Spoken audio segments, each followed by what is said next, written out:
Hello everyone, मैं आशीष कुमार स्वागत करता हूं आप सभी का हमारी मैथ्स इंटेंस रिवीजन सीरीज़ की आज की इस वीडियो में। इससे पहले हमने जो इंटेंस रिवीजन सीरीज़ के लेक्चर्स अपलोड किए हैं, आई होप आप सभी ने उन लेक्चर्स को देख लिया होगा। अगर आपने उन लेक्चर्स को नहीं कंप्लीट किया है तो जरूर जा करके देख लेना। इंटेंस रिवीजन सीरीज़ का हमारा ये मतलब होता है कि अगर हमारा कोई भी एक क्वेश्चन है तो उस क्वेश्चन से रिलेटेड हमारे जो कॉन्सेप्ट होते हैं उनको अच्छे से समझ लेना, या फिर उससे रिलेटेड जो और कॉन्सेप्ट्स बनने वाले हैं उनको समझना। मैं अगर दो लाइन में बोलूँ तो उसका एक ही मतलब है, एक क्वेश्चन से जो हमारा कॉन्सेप्ट होगा उसको हम अच्छे से डिस्कस करेंगे और उस क्वेश्चन से रिलेटेड जो कॉन्सेप्ट्स होंगे उनको भी अच्छे से डिस्कस कर लेना। इससे क्या होता है, एक क्वेश्चन के साथ हमारे एक से दो कॉन्सेप्ट हमारे कंप्लीट हो जाते हैं। इससे हमें कम टाइम लगता है रिवीजन में। ठीक है, बिना देर के हुए अपने लेक्चर को स्टार्ट करते हैं। अगर आपको वीडियो पसंद आती है तो लाइक कर देना, शेयर कर देना, अपने दोस्त, रिश्तेदार, पड़ोसी जिसके साथ भी शेयर करना चाहते हो शेयर कर सकते हो। चलते हैं क्वेश्चंस की तरफ। तो मैंने अभी खुद को थोड़ा सा विजिबल कर लिया। इससे क्या होता है कि कनेक्टिविटी बॉन्ड थोड़ा सा अच्छे से बनता है। ठीक है, तो चलो चलते हैं अपने पहले क्वेश्चन की तरफ। ये रहा हमारा पहला क्वेश्चन। किसी कर्मचारी का वेतन पहले 50% बढ़ता है, उसके बाद 54% घट जाता है। उनके वेतन में परिवर्तन का कुल कितना प्रतिशत कितना था। ठीक है, मतलब टोटल चेंज कितना है हमें वो बताना है। देखो, जब कभी भी आपको ये बोला जाता है ना कि एक कोई भी यूनिट या कोई भी इकाई होती है या कोई भी चीज़ है, उसमें हम मल्टीपल टाइम्स परसेंटेज में चेंजमेंट करते हैं। पहले कुछ बढ़ा देते हैं, घटा देते हैं, या दोनों बार घटा देते हैं या बढ़ा देते हैं। ठीक है, तो मल्टीपल टाइम्स चेंज परसेंटेज होने को क्या बोलते हैं, सक्सेसिव बोलते हैं। ठीक है, अब देखो इसके कई चेंज हो सकते हैं। जैसे कि एक बार हमने क्या लिया, एक बार हमने लिया कि A% इंक्रीज़ करता है और B% भी इंक्रीज़ करता है। मतलब पहले हमने किसी यूनिट, किसी वैल्यू को A% इंक्रीज़ कर दिया और फिर और उसमें B% का इंक्रीज़ कर दिया। तो इसके लिए हमारा टोटल चेंज परसेंटेज कितना होता है, फॉर्मूला होता है हमारा A + B + AB/100। ठीक है, ये हमारा नेट चेंज परसेंटेज आएगा। ठीक है, अब अगर मैंने बोला कि कोई भी वैल्यू है उसमें हम A% इंक्रीज़ कर रहे हैं, A% इंक्रीज़ करते हैं और B% डिक्रीज़ करते हैं, तो नेट परसेंटेज चेंज कितना आएगा। A, देखो A इंक्रीज़ कर रहा है तो A तो प्लस कराएगा, लेकिन B डिक्रीज़ कर रहा है तो B हमारा क्या हो जाएगा, माइनस का हो जाएगा। अब A और B का मल्टीप्लाई होगा, A और B का मल्टीप्लाई क्या होगा, प्लस और माइनस का मल्टीप्लाई, माइनस का AB/100। ठीक है, ये हो जाएगा नेट परसेंटेज चेंज। अब मैंने बोला कि A% भी हम क्या कर रहे हैं, डिक्रीज़ कर रहे हैं और B% भी हम डिक्रीज़ कर रहे हैं। तो इसके लिए क्या होगा, A हमारा घट रहा है तो -A, B हमारा घट रहा है तो -B। अभी माइनस माइनस का मल्टीप्लाई क्या होगा, प्लस AB/100। ठीक है, तो ये हो जाएगा हमारा नेट चेंज परसेंटेज। अब अगर मैंने बोल दिया कि A% डिक्रीज़ करता है बट B% इंक्रीज़ करेगा, तो अब हमारा नेट चेंज परसेंटेज क्या हो जाएगा, A घट रहा है तो -A प्लस B इंक्रीज़ कर रहा है तो +B और प्लस माइनस का प्रोडक्ट -AB/100। ठीक है, तो ये अगर दो बार हम परसेंटेज में चेंज करते हैं, ठीक है, एक बार ही हमने कुछ चेंज किया परसेंटेज, फिर से हमने कुछ चेंज किया, तो ये उसके लिए होता है। ठीक है, देखो अब कई बार क्या होता है ना कि हमें सिंपल परसेंटेज दिया जाता है। ठीक है, इसके बाद स्लाइड है कि नहीं, स्लाइड, एक स्लाइड ऐड कर लेता हूँ। देखो, सक्सेसिव को सॉल्व करने के दो मेथड होते हैं। ठीक है, सक्सेसिव को सॉल्व करने के दो मेथड होते हैं। पहला सिंपल फार्मूला, जो मैंने अभी आपको पीछे बताया, सिंपल फार्मूला। देखो अब ये जैसे फार्मूला है तो फार्मूला सिंपल परसेंटेजेस में लगता है। जैसे मैंने बोला 10% है, 15% है, 20% है, 80% है, या फिर बोलो 75% है। ठीक है, या 23% भी ले सकते हो, 24% भी ले सकते हो। लेकिन इसका एक दूसरा मेथड होता है, वो मेथड हमारा होता है रेशियो वाला मेथड। ठीक है, उस रेशियो वाले मेथड को कब कब यूज़ करते हैं, देखो सेम चीज़ उसमें भी होती है, बट रेशियो वाले मेथड को हम जैसे 11/1/9% भी यूज कर लेंगे। ठीक है, 33/1/3% के साथ यूज कर लेंगे। ठीक है, तो इस तरीके के जो चेंज परसेंट 14/2/7% के साथ यूज कर लेंगे, तो मतलब उसको हम ऐसे मिक्स्ड फ्रैक्शन वाले जो परसेंटेजेस के चेंज होते हैं ना, उनके साथ यूज़ करते हैं रेशियो मेथड। ठीक है, अब रेशियो मेथड भी देख लेते हैं, पहले क्वेश्चन को अपना देखते हैं। देखो, द salary of an employee first increases by 50%। एक एम्प्लॉय है, उसकी सैलरी पहले कितनी बढ़ती है, 50% बढ़ती है, इंक्रीज कर रही है मतलब positive. Then decreases by 54%, minus क्या होगा, निगेटिव। +50 तो +A +B, लेकिन +B नहीं रखेंगे क्योंकि डिक्रीज कर रही है तो -B हो जाएगा। -54 प्लस माइनस का प्रोडक्ट माइनस। मल्टीप्लाई कर लेते हैं इन दोनों को, 0.027/100, ठीक है। इतना नेट परसेंटेज चेंज आएगा, ठीक है। यहाँ से आ जाएगा -4 और यहाँ से आ जाएगा -27, इक्वल टू कितना हो जाएगा -31%। माइनस क्या इंडिकेट कर रहा है, माइनस ये इंडिकेट कर रहा है कि कमी होगी, ठीक है। तो हमारा कौन सा ऑप्शन करेक्ट हो जाएगा, ACBD, ठीक है। तो ये वाला ऑप्शन करेक्ट हो जाएगा, ठीक है। 31% की क्या होगी, कमी होगी, ठीक है। अब देखो यहीं पे अगर रेशियो मेथड लगाना होता तो कैसे लगाते हैं, देखो इंक्रीज कर रहा है 50%, 50% इंक्रीज करने का मतलब क्या होगा, 50% का मतलब होता है 1/2, 50/100, यानी कि 2 में कितना, 1, क्या होगा, 2 में 1 इंक्रीज करेगा, तो 2 में 1 इंक्रीज करेगा तो 2 से कितना हो जाएगा, 3 हो जाएगा, ओके। डिक्रीजेज बाई 54%, 54% का मतलब क्या है, 54/100, यानी कि 100 में 54 घट जाएगा। अगर मैं इसको 2 से एक बारी काट देता हूँ तो 27/50 आ जाएगा, यानी कि 50 में कितना कम हो जाएगा, 27 कम हो जाएगा। तो अगर 50 में 27 कम हो जाएगा तो बचेगा कितना, 23 बचेगा, ठीक है। इन दोनों को मल्टीप्लाई कर लो, 50 दूनी कितना हो जाएगा 100 और 23 × 69, ठीक है। पहले कोई भी चीज़ 100 थी, अभी वो 69 बची है, कितना कम हुआ है, बोलेंगे 31 की कमी आई है, 31 की कमी 100 पर आई है, यानी कि कितना हो जाएगा 31%, ठीक है।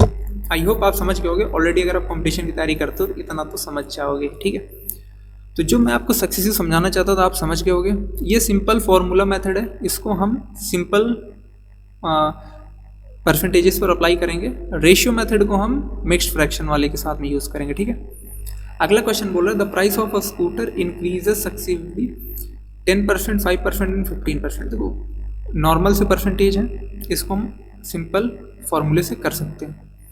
पहला क्या बोला है, इंक्रीज कर रहा है 10%, तो पहला 10% इंक्रीज कर रहा है। देखो अभी मैंने आपको 2 के लिए फॉर्मूला बताया, 3 के लिए होगा तो क्या होगा, पहले इन दोनों को कैलकुलेट कर लेंगे, उसके बाद जो रिजल्टेंट आएगा उसको तीसरे के साथ में सॉल्व कर लेंगे, सिंपल सी बात है। तो पहले 10 और 5 ले लेता हूँ, 10 इंक्रीज हुआ प्लस 5 माइनस 50/100, ये कितना हो जाएगा, ठीक है। इसको अगर परसेंटेज में 10 5 15, 15 माइनस 0.5, 15 माइनस 0.5 यानी कि 14.5%, ठीक है। प्लस आया मतलब ये इंक्रीज कर रहा है। अब ये तीसरा वाला परसेंटेज उठा लो, ठीक है। अब कोई दिक्कत नहीं, 14.5 है, ठीक है। तो 14.5 हो गया, प्लस का 15 हो गया। अब इन दोनों का क्या, ये भी प्लस तो प्लस, मल्टीप्लाई कर लो इनका, 5 7 7 6 21, ठीक है। देखो अपॉन 100 होगा तो एक यहाँ पे डेसिमल आ जाएगा, ठीक है। समझ गए, क्योंकि यहाँ पे डेसिमल लगता है और अपॉन 100 होता तो यहाँ पे आ जाता है डेसिमल, ठीक है। ये हो गया नेट, ओके। अब इसको सॉल्व कर लो, 5 1 675, ठीक है। पॉइंट के बाद 675 और 15 2 17 4 21 10 31.675, ठीक है। प्लस है, इसका मतलब क्या होगा, प्लस है तो इतने की इंक्रीजमेंट होगी। अब इसको तुम चाहो तो रेशियो मेथड से भी सॉल्व कर सकते हो, बट रेशियो से थोड़ा सा डिफिकल्ट पड़ेगा। 10% का मतलब क्या है, 1/10, यानी कि 10 में 1 बढ़ा। अगर 10 में 1 बढ़ेगा तो 10 से कितना हो गया 11। 5% का मतलब 1/20, यानी कि 20 में कितना बढ़ा, 1 बढ़ा, यानी कि 20 से कितना हो गया 21 हो गया। 15% का मतलब है 3/20, यानी कि 20 में कितना बढ़ा, 3 बढ़ा, तो 20 से कितना हो गया 23 हो गया, ठीक है। देखो इधर वाला तो मल्टीप्लाई आसानी से आप कर लोगे, ठीक है, 4000, बट इधर वाले मल्टीप्लाई में थोड़ी सी दिक्कत आएगी, ठीक है। 2 1 3 231 और फिर 23 से कर लो, ठीक है। अगर मैं इसको 230 + 1 मानता हूँ तो ये 5290 हो जाएगा, उसमें 23 और जोड़ दूंगा तो 3 5313 आएगा, ठीक है। देखो मैंने कैसे इतनी जल्दी से कैलकुलेट कर लिया, 11 से मल्टीप्लाई की ट्रिक होती है, ठीक है। तो अब इसमें तुम नेट चेंज चाहो तो निकाल सकते हो, ठीक है। 1313 बढ़ा है कितने पे, 4000 पे, इंटू 100 कर देंगे तो ये परसेंटेज में हो जाएगा। 2 0 से 2 0 कट जाएंगे, यहाँ पे एक पॉइंट लगा देंगे, ठीक है। 31.675 आ जाएगा, ठीक है। तो अपना आप इसको सॉल्व कर सकते हो, ऐसे रेशियो मेथड से भी लगा सकते हो और चाहो तो सक्सेसिव के फॉर्मूले से भी अप्लाई कर सकते हो, ठीक है। अब इसी में पॉपुलेशन से रिलेटेड भी क्वेश्चन आ जाते हैं, ठीक है। पॉपुलेशन से रिलेटेड क्वेश्चन कैसे आते हैं कि हर साल 20% पॉपुलेशन इंक्रीज करती है या डिक्रीज करती है, तो 3 साल बाद कितनी पॉपुलेशन होगी। ये फिर ऐसे पूछ लेगा कि हर साल पॉपुलेशन 10% या 15% बढ़ती है घटती है, ठीक है। और अभी 3 साल बाद प्रेजेंट में पॉपुलेशन इतनी है, तो 3 साल पहले कितनी पॉपुलेशन रही होगी। ठीक है, मतलब ये वाली वैल्यू आपको दे देगा, बाद वाली वैल्यू पहले वाली वैल्यू पूछ लेगा तो ऐसे दे देगा, या फिर ऐसा बोल देगा कि 1 साल बढ़ती है, 1 साल घटती है, फिर तीसरे साल इतनी कम हो जाती है, तो इनिशियल में इतनी थी, प्रेजेंट में कितनी होगी। तो इस तरीके पॉपुलेशन के भी क्वेश्चन आते हैं। ठीक है, अगला चलते हैं। इसी से रिलेटेड हमारे एरिया और पेरीमीटर, एरिया से रिलेटेड क्वेश्चन आते हैं, वॉल्यूम से रिलेटेड क्वेश्चन आते हैं। ठीक है, पेरीमीटर नहीं आते, एरिया और वॉल्यूम से रिलेटेड क्वेश्चन आते हैं। क्वेश्चन देखते हैं। The length, breadth and height of a cuboid shaped room increased by. ठीक है, लेंथ इतनी बढ़ जाती है 10% से, 15% से ब्रेथ बढ़ जाती है, हाइट इतने से इंक्रीज कर जाती है। Find the percentage change the volume of the cuboid. देखो सिंपल सी बात है, चाहो तो रेशियो मेथड लगा लो, देखो चाहो तो रेशियो लगा लो, नहीं तो सक्सेसिव से भी कर सकते हो। इन दोनों को कैलकुलेट कर लो, जो है उसको इससे कैलकुलेट कर लो। मैं रेशियो लगा देता हूँ। देखो रेशियो क्यों लगा रहा हूँ, क्योंकि यहाँ पे लेंथ होगी, यहाँ पे ब्रेथ होगी, यहाँ पे हाइट होगी। ठीक, लेंथ क्या हो रही है, इंक्रीज कर रही है 10%, 1/10, यानी कि 10 में 1 का इंक्रीज होगा तो 11 हो जाएगी। ये इनिशियल वैल्यू और इधर फाइनल वैल्यू। ठीक है, जो बाद में 15% यानी कि 3/20, यानी कि ब्रेथ हमारी पहले अगर 20 थी तो अभी 3 बढ़ गई, कितनी हो गई 23। 20 यानी कि कितना हो जाएगी 1/5, 5 में 1 इंक्रीज यानी 5 से 6 हो जाएगी। ठीक है, इसमें मैं चाहूँ तो कुछ काट पीट भी सकता हूँ, में दिख रहा होगा। 2 से इधर काट देता हूँ, 2 से इधर काट देता हूँ, चाहो तो कट कर दो, नहीं कट करना तो मत करो। 20 पंचे 100 और 10 कितना हो जाएगा 1000। इनिशियल में वॉल्यूम 1000 यूनिट के बराबर था, बाद में कितना हो जाएगा 3 3 2 5 253 गुणे 6। ठीक है, 25 6 1500 और 18। ठीक है, तो 1518। ठीक है, 1000 से वॉल्यूम अब 1518 यूनिट हो गया। कितना यूनिट इंक्रीज हुआ 518। कितने पर 1000 पर। परसेंटेज पे कन्वर्ट करने के लिए 100 से मल्टीप्लाई कर देंगे तो 2 जीरो से 2 जीरो कट जाएंगे, यानी कि 51.8%। प्लस में है, इसका मतलब क्या होगा इंक्रीज होगा, तो ऑप्शन नंबर डी हो जाएगा करेक्ट। ठीक है, अगर ऐसे नहीं चाहते हो, सक्सेसिव लगाना चाहते हो, सक्सेसिव भी लगा लो, मैं तुम्हें सक्सेसिव लगा के दिखा देता हूँ। ठीक है, जिन्हें आता है वो स्किप भी कर सकते हो, आगे क्वेश्चन को इंक्रीज कर सकते हो। 10 और 15 का जोड़ो कि कितना होगा 15 10 25 और प्लस का 1.5 तो हो जाएगा 26.5। अब इसमें 20 और जोड़ देता हूँ प्लस। ठीक है, 26.5/5। ठीक है, 26 20 46.5 प्लस बचाओ 25 46 5 51.8। ठीक है, तो चाहो तो सक्सेसिव लगा लो, चाहो तो ऐसे भी कर सकते हो, जैसे तुम्हारी इच्छा वैसे कर सकते हो। ठीक है, इसी में आ जाएगा स्क्वायर से रिलेटेड, मतलब एरिया से रिलेटेड क्वेश्चन आ जाएंगे। एरिया ऑफ सर्किल आ जाएगा, एरिया ऑफ सर्किल में क्या होगा, यहाँ पे भी रेडियस होगी, यहाँ पे भी रेडियस होगी, सक्सेसिव लग जाएगा। ठीक है, जब किस बार बार मल्टीप्लिकेशन होता है किसी परसेंटेज की इंक्रीजमेंट और डिक्रीजमेंट का, तो वहाँ पे सक्सेसिव लगता है। ठीक है, क्वेश्चन आई होप समझ में आने लगे होंगे। ठीक है, okay. If both length and breadth of a cuboid is increased by 12%। ठीक है, लेंथ और ब्रेथ क्यूबाइड की इतनी इंक्रीज कर दी जाती है, then by how much percentage height should be reduce so that the volume of the cuboid remain same. ये क्वेश्चन थोड़ा सा ठीक है। देखो इसमें क्या होगा, यहाँ पे लेंथ होगी, यहाँ पे ब्रेथ होगी, यहाँ पे हाइट होगी और यहाँ पे नीचे वॉल्यूम होगा। ठीक है, लेंथ क्या हो रही है, इंक्रीज कर रही है 12% से। 12% से मतलब 3/25। 25 थी पहले लेंथ, अभी 28 हो गई। ठीक है, ब्रेथ भी सेम थी, 25 से कितनी हो गई 28 हो गई। सो that the volume of the cuboid remain same. जो वॉल्यूम है वो अभी भी सेम है। ये क्या बात हुई, वॉल्यूम अभी भी सेम है। अब अगर एक चीज़ देखो, जितनी वैल्यू इधर है उतनी ही वैल्यू अगर इधर हो और जितनी वैल्यू इधर है उतनी ही वैल्यू इधर हो, तो क्या हमारा काम बन जाएगा। तभी तो उनका मल्टीप्लाई आपस में कट करके एक आ जाएगा कि मतलब नो चेंज। समझ रहे हो कि नहीं समझ रहे। ठीक, बाकी इसके लिए एक ये चीज़ होती है, इरेज कर देता हूँ जो मैंने भी ये सर्किल बनाए हैं। देखो होता क्या है कि इधर का ये जो वैल्यू होती है ना, उसको हम इसके साथ में मल्टीप्लाई कर लेते हैं। 25 25 625, तो 625 का 1 से मल्टीप्लाई होगा तो यहाँ पे कौन सी वैल्यू आ जाएगी 625, और इसको हम ऐसे मल्टीप्लाई कर लेते हैं। ठीक है, मतलब डायगोनली मल्टीप्लाई कर लेते हैं, तो 28 का इधर कितना आ जाएगा 784। तो हाइट पहले 784 यूनिट थी और अभी 625 यूनिट हो गई है। कितनी कम हो जाएगी?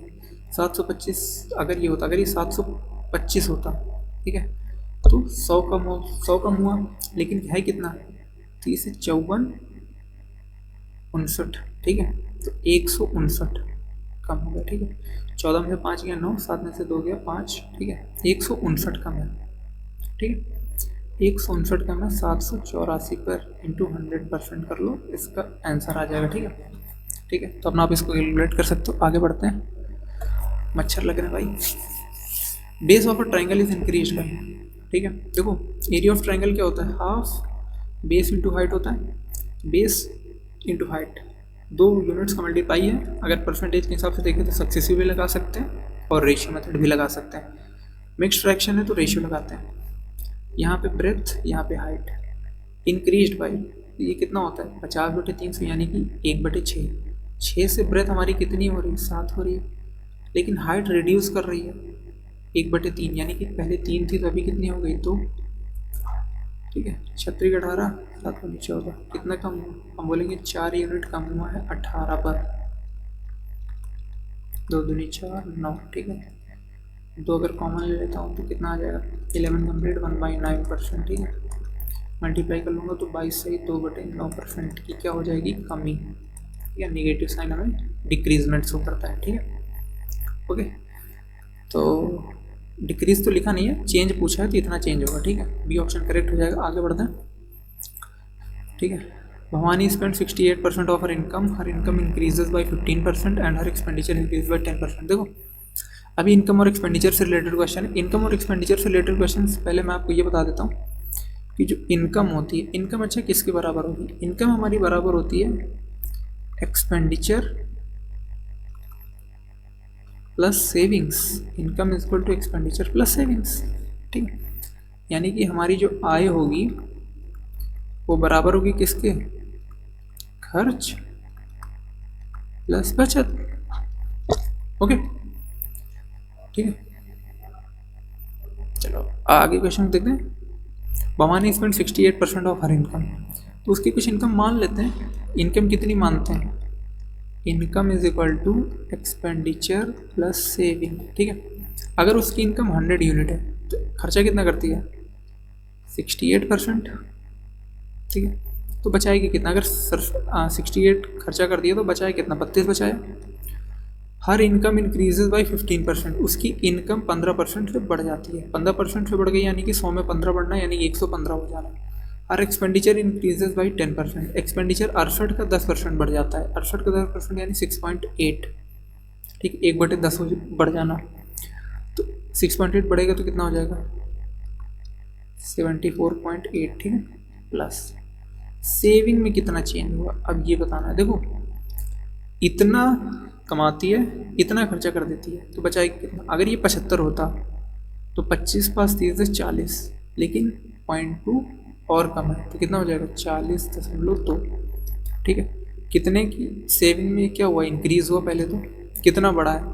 8.2 बढ़ा है, कितने से? 32 से। इंटू क्या कर देंगे?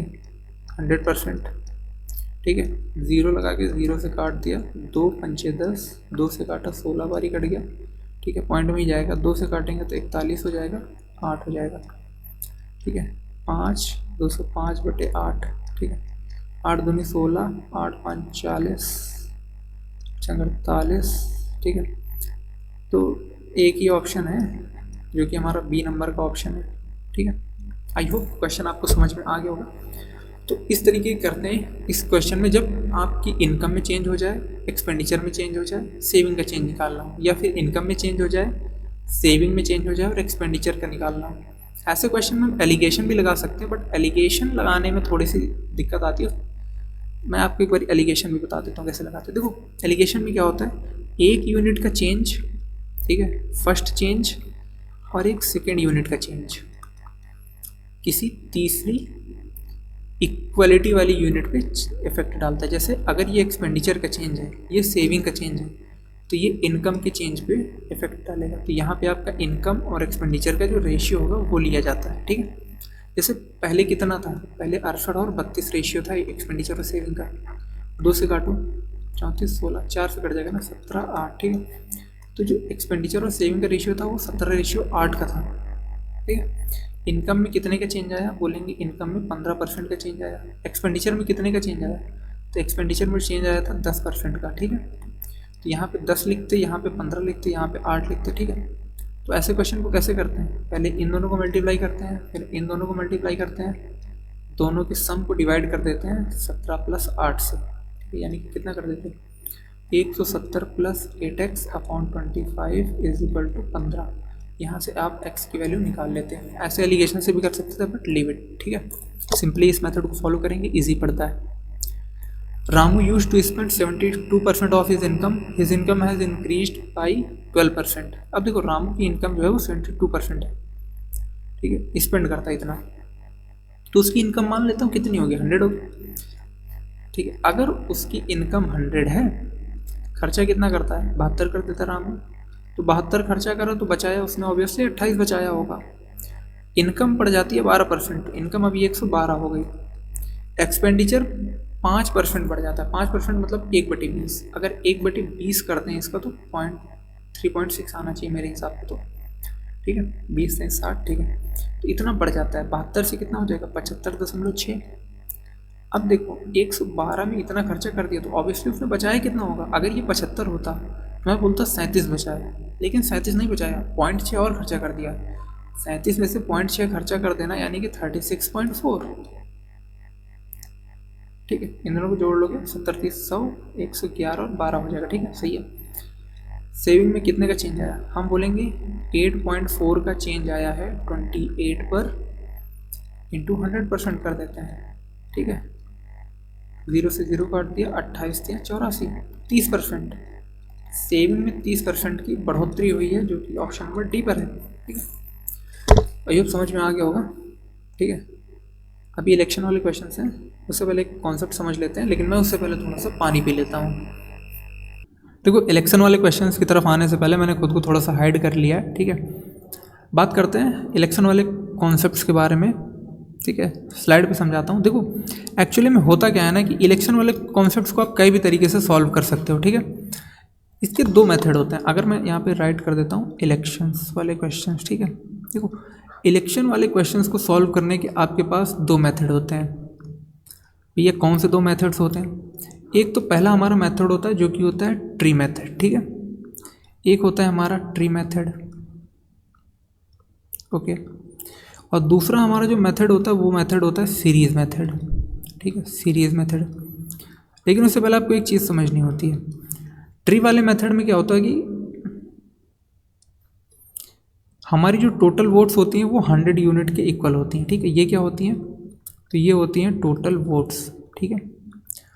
अभी कुछ % वोट्स नहीं कास्ट की जाएंगी, मान लेते हैं कि, ठीक है, एक्स को इरेज कर देता हूँ, 100 यूनिट ही केवल रखता हूँ, ठीक है। मान लिया कि x% जो वोट है वो नहीं कास्ट की गई, ठीक है, x% नॉट कास्टेड, ठीक है। तो अब जो वोट आएंगी ना वो क्या आएंगी, वो आएंगी कास्ट वोट, ठीक है, कास्ट वोट। कास्ट वोट के बाद क्या होता है, इनवैलिड वोट और वैलिड वोट में हमारी वोटें बढ़ जाती हैं। कुछ हमारी इनवैलिड वोट हो जाएंगी, कुछ हमारी वैलिड वोट हो जाएंगी, ठीक है, कुछ हमारी वैलिड वोट्स हो जाएंगी। और ये जो वैलिड वाली वोट्स हैं ना, ये हमारी अब कैंडिडेट A B C या फिर हमारे जितने भी कैंडिडेट्स होंगे उन कैंडिडेट्स में जाकर के डिस्ट्रीब्यूट हो जाएंगी। कहने का मतलब यह है कि टोटल वोट्स होंगी, उसमें से कुछ % लोग वोट नहीं डालेंगे, तो डाली गई वोट जो होंगी उनमें से अब कुछ इनवैलिड हो जाएंगी, ठीक है, उससे निकलेंगे कुछ वैलिड वोट्स। वैलिड वोट्स ही हमारे कैंडिडेट्स को जाकर के मिलेंगी। सीरीज़ मेथड में क्या होता है, सीरीज़ मेथड में थोड़ा सा चेंज होता है। मान लेते हैं टोटल वोट्स हमारी A है, या 100 मान लेते हैं। अब मैंने बोला कि 10% वोट नॉट कास्ट है, ठीक है, 10% वोट नॉट कास्ट है। अगर 10% वोट नहीं कास्ट की गई तो कास्ट कितनी वोट की गई, बोलेंगे 90% वोट्स कास्ट की गई। अब मैं बोलूँगा कि जितनी वोट कास्ट की गई है ना उसमें से 20% जो है, उसमें से 20% वोट्स इनवैलिड हो गई हैं। तो ये तो डाली गई वोट्स हैं, डाली गई वोट्स में से 20% वोट इनवैलिड हो गई हैं, तो वैलिड वोट कितनी होंगी, 80% वैलिड वोट्स होंगी, ठीक है। तो ये हमारी क्या हो गई, वैलिड वोट्स हो गई। इस तरीके से हमारा एक सीरीज मेथड होता है और एक हमारा ट्री मेथड होता है। ये डिपेंड करेगा क्वेश्चंस पे कि हम कौन से मेथड को सॉल्व करेंगे। ठीक है, अगर सिंपल परसेंटेजेस हैं तो हम ट्री मेथड को लगा सकते हैं, लेकिन अगर पॉइंट्स वाले हैं तो हम सीरीज मेथड की तरफ जाते हैं। ठीक है, या फिर जहाँ पे वैलिड वोट से डायरेक्ट बात आती है वहाँ पे हम ट्री मेथड को लगाते हैं, क्योंकि वैलिड वोट से हम कास्ट वोट पे निकल जाएंगे, फिर कास्ट वोट से टोटल वोट पे निकल जाएंगे, लेकिन ऐसे सॉल्व करना थोड़ा सा दिक्कत देगा। ठीक है, चलते हैं क्वेश्चन की तरफ और समझते हैं। पहला क्वेश्चन है, in an election between two candidate 75% of the eligible voters cast their vote. यानी कि जितने एलिजिबल वोटर्स थे उसमें से केवल 75% वोटर्स ने वोट डाला है, कोई दिक्कत नहीं है। And 6% of the cast votes declared invalid. ठीक है, जितनी डाली गई वोट्स हैं उसमें से 6% वोट्स इनवैलिड हो गए। A candidate got 15,228 votes. एक कैंडिडेट है उसको इतनी वोट्स मिली हैं जो कि 90% of the total valid votes है। ठीक है, यहाँ पर हमें एक चीज़ दे दिया गया पहले से ही कि ये जो वोट है वो 90% है वैलिड वोट्स का। ठीक है, कोई भी चीज़ खुद में क्या होती है 100% होती है, तो मान लेता हूँ वैलिड वोट्स। ठीक है, ये हमारी क्या है वैलिड वोट्स। ठीक है, वैलिड वोट्स का 90%, वैलिड वोट्स का 90%। ठीक है, यानी कि 10 में से 9वां हिस्सा। ठीक है, मैंने ऐसे समझाने के लिए 90/100 लिखा, वरना मैं डायरेक्टली बोल देता कि 9 की वैल्यू ये है तो 10 की वैल्यू कितनी होगी। ठीक है, 10 में से 9 की वैल्यू, क्योंकि 0 से 0 कट जाएगा। ठीक है, या फिर 100 में से 90 की वैल्यू इतनी है। अगर 90 की वैल्यू इतनी है तो 100 की वैल्यू कितनी होगी, आप ये समझने वाली बात है। ठीक है, ये दिया गया है 15,228 के बराबर। अभी मैं इसको काट देता हूँ। ठीक है, तो यहाँ पे हमारा नीचे 9 आ जाएगा और ऊपर 10 हो जाएगा। 9 से काट देता हूँ, 9 6 हो जाएगा तो 54 8 9 9 81 9 2 18। ठीक है, तो हमारे जो वैलिड वोट्स आएंगे वो वैलिड वोट्स कितने आएंगे 16,920 के बराबर। अब देखो ये तो हो गई वैलिड वोट्स। ठीक है, जितनी वोट डाली गई थी उसका 6% जो वोट है वो इनवैलिड हो गई थी। ट्री मेथड पे चलते हैं। ठीक है, ट्री मेथड कहाँ गया, ये रहा। वैलिड वोट तो हमें पता चल गई 16,920, लेकिन डाली गई वोटों में से 6% इनवैलिड हो गई थी, तो डाली गई वोटों का कितना हो जाएगा 94%। ठीक है, तो ये जो वैल्यू है ये वैल्यू किसके इक्वल है बताना एक बार ज़रा। ये वैल्यू है 94% ऑफ कास्ट वोट। ठीक है, डाले गए वोट्स के बराबर। समझ गए क्या मेरी बात को। तो यहाँ से क्या मैं कास्ट वोट निकाल सकता हूँ, बोलो कास्ट वोट कितना हो जाएगा 16,920/94 × 100।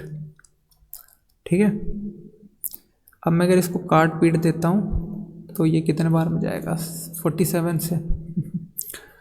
2 से काटो इसको 50 आ जाएगा, 2 से काटा इसको 47 आ गया। 47 दूना 94 तीन बार में ही जाएगा मेरे हिसाब से, तो 3 7 21 तो ठीक है 3 बार में जाएगा। तो इधर 3 लिख लिया, बचा कितना 28। ठीक है, 6 बार में चला जाएगा। ठीक है, तो 360 × 50 सॉल्व कर लो 0 0। ठीक है, 18,000। तो डाले गए वोट्स कितने होंगे 18,000। अब देखो एलिजिबल वोटर्स का 75% वोट ही डाले गए थे, तो ये जो 18,000 वैल्यू है ना ये कितने के बराबर है, ये हम बोलेंगे 75% ऑफ एलिजिबल वोटर्स है। एलिजिबल वोटर्स है, और 75% का मतलब क्या होता है 3/4। तो अगर 3/4 की वैल्यू ये है, अगर 3/4 की वैल्यू ये है, ठीक है, तो 1 की वैल्यू कितनी हो जाएगी 24,000, जो कि ऑप्शन नंबर डी पर है। ठीक है, समझ गए क्या मेरी बात को। देखो बहुत ही स्लो मेथड से बताया, मतलब स्लो बताया मैंने, बाकी करने को तो फटाक से कर देता। ठीक है, देखो वैलिड वोट्स हमें दिए गए थे, वैलिड वोट्स निकाल लिए हमने, उससे हमारे कास्ट वोट्स निकाल लिए, फिर कास्ट वोट से हमने जो एलिजिबल वोटर्स थे वो निकाल लिए। बस हमें यही बताना था। ठीक है, समझ के हो गया आई होप। चलते हैं अगले क्वेश्चन की तरफ। ये ट्री मेथड कैसे आया समझा दिया। दूसरा क्वेश्चन देखो, इन an election between two candidates y% of the voters did not vote. एक इलेक्शन है जिसमें y% वोटर्स ने वोट नहीं डाला है, डाले गए 10% मत अवैध घोषित कर दिए जाते हैं। कुछ वोट डाले गए जिसमें से उनको 10% को हमने इनवैलिड घोषित कर दिया। जबकि सभी वैध मत दोनों में से किसी एक उम्मीदवार के पक्ष में डाले गए। ठीक है, जो वैलिड वोट्स थे उनको किसी भी एक के उसमें डाला गया। ठीक है, द कैंडिडेट्स हु गॉट, एक जो उम्मीदवार था जिसको 2484 वोट्स मिले हैं, ठीक है, उन्हें 2484 वोटों से उसको जीता घोषित किया जाता है, जिसको 59.375 वोट मिलते हैं। ठीक है, उसको 2484 वोटों से जीता घोषित किया जाता है। अब देखो वैलिड वोट्स का इतना मिला है उसको, वैलिड वोट्स खुद में कितने होंगे, 100% होंगे क्या? बोलना मेरी इस बात को ढंग से समझना। ठीक है, अगर वैलिड वोट्स खुद में 100% होंगे तो दो कैंडिडेट मान लेते हैं, एक को अगर वैलिड वोट्स का इतना परसेंट मिला, ठीक है, वैलिड वोट्स का, ठीक है, वैलिड वोट्स का इतना परसेंट मिला, तो बी को कितना मिला होगा? अगर ये 60 मान लेता तो 40 होता, तो 40.625। ठीक है, तो बी को इतना मिला होगा, जाहिर सी बात है। अब ये कितना जीता है, कितने से जीता है बोलो, सब्ट्रैक्ट कर लो। 5 में से 5 गया 0, ठीक है, 7 में से 2 गया 5, और 13 में से 6 गया 7। ठीक है, 18.750 वैलिड वोट्स के इतने परसेंट से, ठीक है, जीता, यानी कि 2484 के ये बराबर है। अब यहाँ से तुम इसको कैलकुलेट कर लो। ठीक है, पॉइंट हटा दो। ठीक है, तो 3 0 इधर बढ़ा दो, 1 0 से 1 0 ऑलरेडी कट जाएगा, 25 से काट देते क्या, 25 सते 175, तो 12 25 5 125, 25 9 225, 23 बच जाएगा, 25 9 225, 23 बचा, 25 9 225, 9 बच गया, 25 से 75, 25 से 150। ठीक है, अभी ये और कटेगा। ठीक है, तो ये तो 75 की वैल्यू हो गई, हमें एक्चुअल में वैल्यू 100 की बतानी है। ठीक है, तो इसको 75 को नीचे ले आओ, इंटू 100 कर दो, तो वैलिड वोट्स का जो 100% आएगा वो वैलिड वोट्स हमें दे देगा। ठीक है, तो यहाँ से वैलिड वोट्स निकाल सकते हैं, कितना हो जाएगा, 33, 12 गुणे 4, ठीक है, 12 चौक 48, 13,248, ये क्या है, वैलिड वोट्स हैं। ठीक है, अब आगे क्या बोल रहा है, if the number of people eligible to vote in that election was, ठीक है, 16,000 लोग थे, what is the value of Y.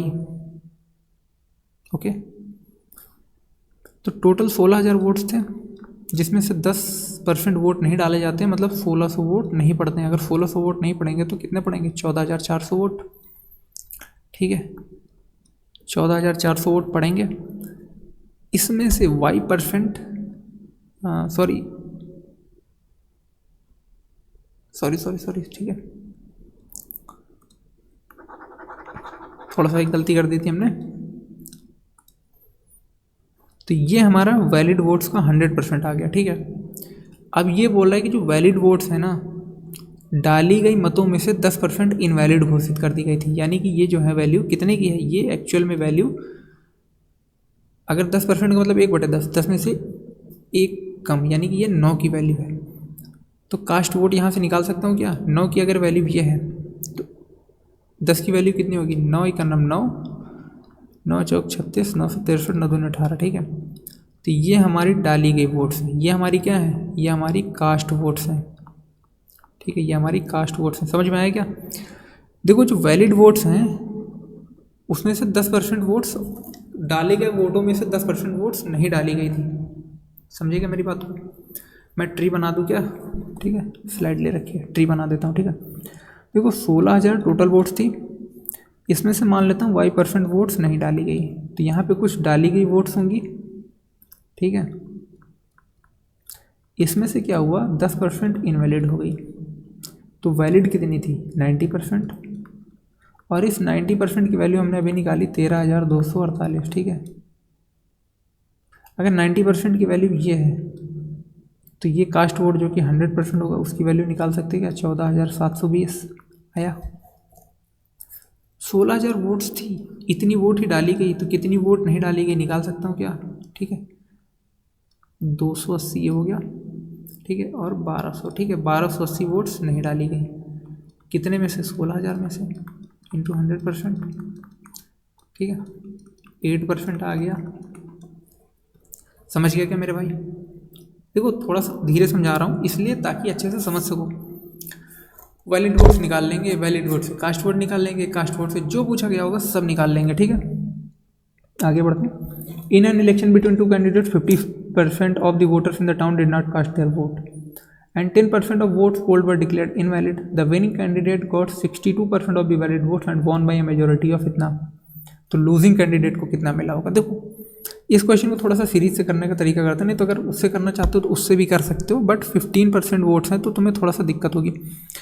ठीक है, इसमें उल्टा चलना पड़ेगा। देखो वैलिड वोट्स एक को 62% मिला है वैलिड वोट्स का, तो अगर वैलिड वोट्स का 62% मिला है, ठीक है, जो कि कितने के बराबर है 3600, हाँ, दूसरे को तो 38% मिला होगा क्या, बताना मुझे एक बात।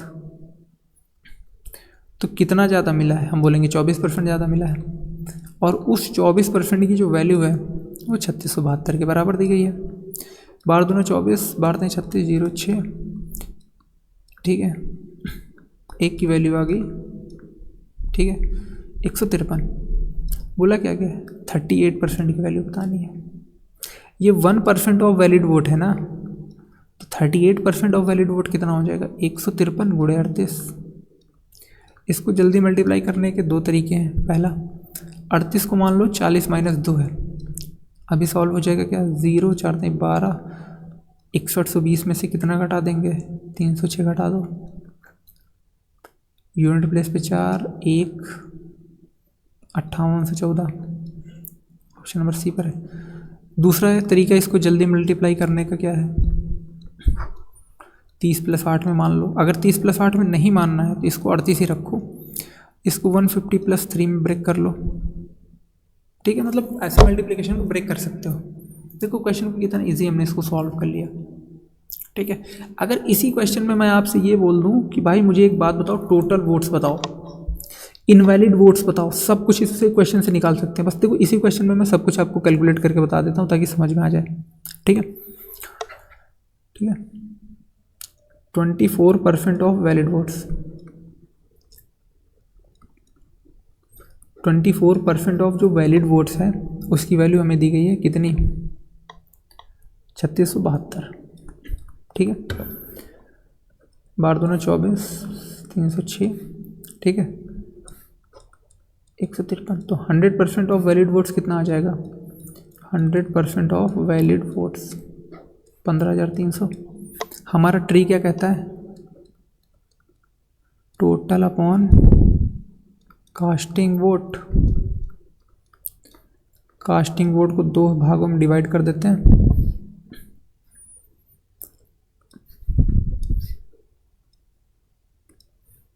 ठीक है, इनवैलिड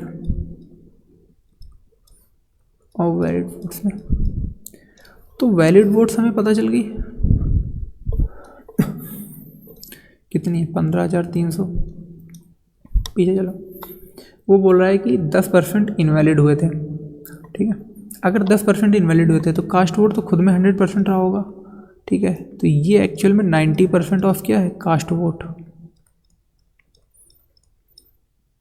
ठीक है, 9 17, ठीक है,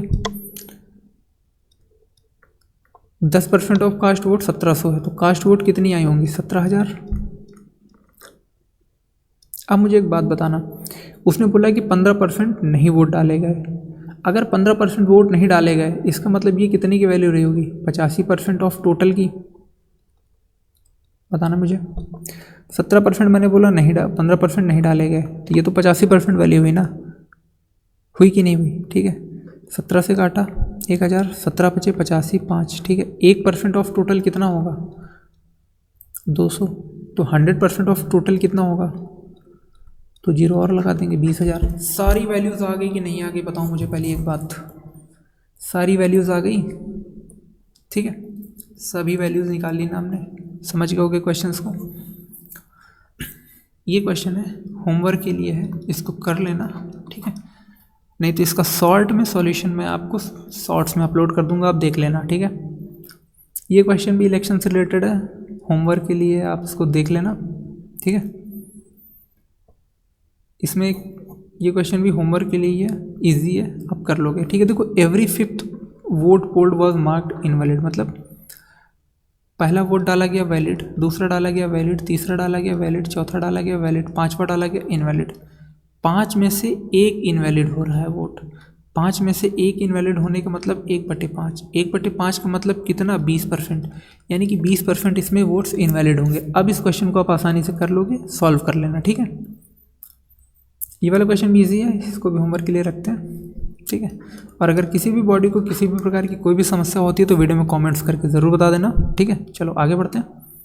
ओके, तो ये क्वेश्चन आया है, a man spends 35% of his monthly income on food and 4/13 of the remaining on transport, ठीक है। ऐसे क्वेश्चंस को भी दो तरीके से सॉल्व कर सकते हो।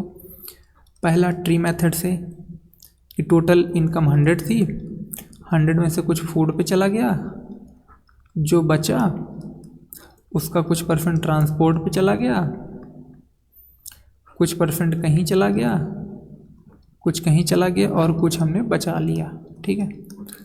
तो सेम ट्री मेथड से करते हैं तो सीरीज मेथड से भी कर सकते हो, ठीक है। एक आदमी है जो 35% of his monthly income on food पे खर्चा करता है, ठीक है। उसकी इनकम मान लेते हैं कुछ 100 रही होगी, 100 यूनिट। 100 यूनिट में से वो 35 अपनी फूड पर खर्चा कर देता है, ठीक है। तो उसके पास बचा कितना? 65 बचा। 4/13 यानी 4/13। अभी वो 65 का 4/13 यानी कि कितना? 20 वो ट्रांसपोर्ट पे खर्च कर देता है। हमने कहा जी भैया बहुत ज़्यादा खर्चा कर रहा है। He incur some other expenses but also save 6300 per month, ठीक है। उसके कुछ और खर्चे होते हैं, ठीक है। उसके अलावा भी वो 63 रुपये बचा ले जाता है। The latter being equal to the 20% of the balance remaining just after spending on food and transport, ठीक है। तो जो 63 रुपये बचाता है ना, ठीक है, वो 20% के बराबर है जो कि फूड और ट्रांसपोर्ट पे खर्चा करने के बाद बचता है। कितना बचा जरा एक बारी बताना। देखो ये 35 इधर खर्चा किया फूड पे, ठीक है, 4/13 था, ठीक है। 20% उसने ट्रांसपोर्ट पे खर्चा किया, तो 35 और 20 कितना हो गया? 55 हो गया। बताना मुझे एक बात, ठीक है। तो ये हो गया 55, बचा कितना? 45, ठीक है। तो अगर उसके पास 45 यूनिट बचा तो उसका जो 20% है ना, वो इक्वल है कितने के बराबर? 6300 के बराबर। समझे मेरी बात को? अब आराम से इसको सॉल्व कर सकते हैं। 0 से 0 उड़ा दिया, ये हो जाएगा 90, और ये 0 से 0 उड़ा देंगे 963, ठीक है। तो यहाँ से एक यूनिट की वैल्यू हम निकाल सकते हैं कितनी? 700। उसने पूछी क्या? टोटल मंथली इनकम पूछी जो कि 100 यूनिट के बराबर है, तो 70,000, ठीक है। क्लियर है का क्वेश्चन? 45 का 20%, ठीक है। 45 यूनिट का जो 20% है यानी कि 1/5, ठीक है। 1/5 यानी कि 9 यूनिट का मतलब कितना है? 6300, और 100 यूनिट का मतलब कितना हो जाएगा? 70,000। सिंपल, ठीक है। आई होप समझ गए होगे। A man had a certain amount with him, एक आदमी के पास कुछ निश्चित राशि है, उसमें से 30% एक वस्तु खरीदने में, मान लेता हूँ 100 है, ठीक है। 30 को उसने कुछ सामान खरीद लिया, बचा कितना? 70 बच गया। शेष का 10% परिवहन पर खर्चा करता है। 70 का 10% यानी कि 7 वो ट्रांसपोर्ट पे लगा देता है। मैंने कहा ओके, ठीक है। ये उसने आर्टिकल खरीद लिया था इतने का।